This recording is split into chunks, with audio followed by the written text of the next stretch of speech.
Sa kapapasok lamang na balita, itinaas na sa red alert ang status ng NDRRMC bilang paghahanda sa epekto ng bagyong Krising. Para sa detalye, narito live si Edniel Parosa. Edniel. Yuel, itinaas na nga ng National Disaster Risk Reduction and Management Council ang red alert status bilang paghahanda sa papalapit pang bagyong Krising.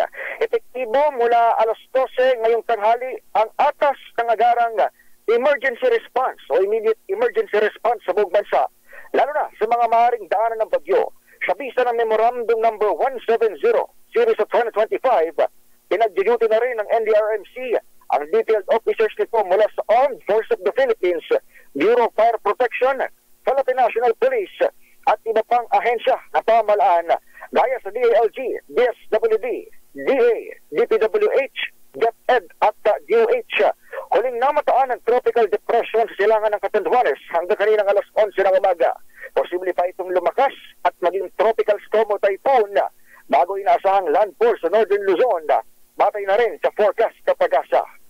Mula rito sa Campo Aguinaldo, ako si Edniel Parosa ng DZRH. Una sa Pilipinas, una sa Pilipino. Maraming salamat, Edniel Parosa. Samantala, kaugnay niyan ay nasa heightened alert na rin ang lahat ng 44 na operated airports ng Civil Aviation Authority of the Philippines o CAAP dahil dito activated na ang emergency plans sa mga naturang airport, lalo na sa posibleng tamaan ng bagyong Krising.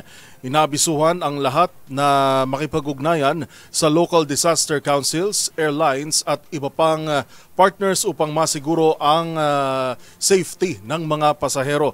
Ilang flights na rin ang sinuspinde nasuspinde kabilang ang flight DG6113 na may biyaheng Manila to Naga. Gayon din ang DG6114 na may biyaheng Naga-Manila, DG617 o 6171 na may biyaheng Clark-Masbate at Masbate-Clark vice versa na may flight number DG6172.